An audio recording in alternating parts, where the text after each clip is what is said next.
नमस्कार। आज हम बात कर रहे हैं 1990 की एक ऐसी फिल्म की जो बस सबके दिलों में बस गई थी। दिल। हमारे पास जो जानकारी है उसके आधार पर आज हम इस फिल्म के रोमांस, इसके गानों और इसके असर को थोड़ा और गहराई से समझेंगे। हाँ बिल्कुल, इंद्र कुमार का डायरेक्शन था। और क्या कमाल की जोड़ी थी, आमिर खान और माधुरी दीक्षित। ओफ, उनकी केमिस्ट्री तो थी ही, पर साथ में अनुपम खेर जी, सईद जाफरी साहब, मतलब मंझे हुए कलाकार। जी, ये सिर्फ एक हिट फिल्म नहीं थी, ये उस दशक के लिए, खासकर रोमांस के लिए एक तरह से ट्रेंड सेटर थी। सही कहा। पर ये इतनी यादगार क्यों है? सिर्फ कहानी या कुछ और भी? देखिए, कहानी तो थी ही, लेकिन ये उससे ज्यादा है। ये उस समय के समाज का आईना भी है। वो जो क्लास का फर्क था ना, अमीर गरीब वाला, हाँ। उसको ये फिल्म छूती है, भले ही बहुत एंटरटेनिंग तरीके से। हाँ, वो तो है। कहानी शुरू होती है राजा आमिर खान, जो एक मिडिल क्लास लड़के हैं, थोड़े शरारती, और उनके पिता हजारी प्रसाद, अनुपम खेर। जो थोड़े जुगाड़ू किस्म के हैं, अमीर बनने का सपना देखते हैं। और दूसरी तरफ मधु माधुरी दीक्षित, बहुत अमीर बाप, श्री मेहरा यानी सईद जाफरी की बेटी, थोड़े घमंडी भी। हाँ, और कॉलेज में उनकी शुरुआत कैसे होती है? एकदम टिपिकल बॉलीवुड स्टाइल में। झगड़ा, प्रैंक्स। वो जीप से कीचड़ उछालने वाला सीन कौन भूल सकता है। हाँ बिल्कुल। और फिर राजा का बदला लेने के लिए वो अंधा होने का नाटक करना। हाँ, वो सब बड़े मजेदार सीन थे। मजेदार तो थे ही, पर वो कहीं ना कहीं उन दोनों के बीच एक अजीब सा कनेक्शन भी बना रहे थे। मतलब वो नफरत से प्यार तक वाला फॉर्मूला। जो उस दौर में खूब चलता था। पर यहाँ बात कुछ और थी शायद। आमिर माधुरी की एनर्जी, उनकी टाइमिंग। बिल्कुल। उनकी नोक जोक में भी एक स्पार्क था, जो लोगों को बहुत पसंद आया। लेकिन फिर कहानी सीरियस होती है जब उनके पिता आमने सामने आते हैं।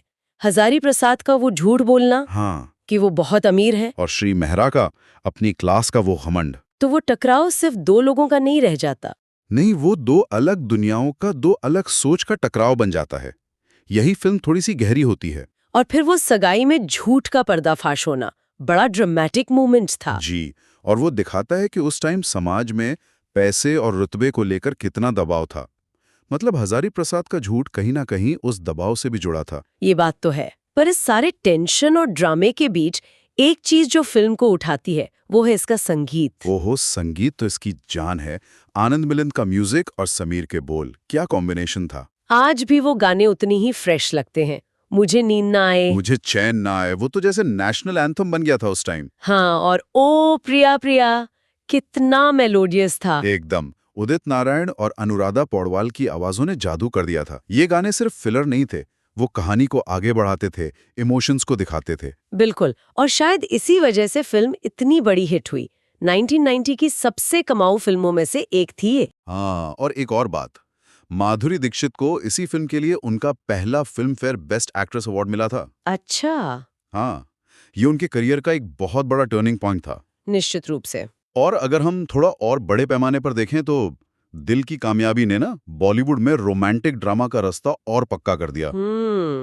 इसने साबित किया कि एक अच्छी कहानी, दमदार परफॉर्मेंस और यादगार संगीत का फॉर्मूला हमेशा काम करता है। और ये इतनी पॉपुलर हुई कि इसके रीमेक भी बने हैं ना। जी हाँ, तेलुगु में बनी ठोली मुद्दू और कन्नड़ में शिवरंजनी। इससे पता चलता है कि इसकी अपील कितनी वाइड थी।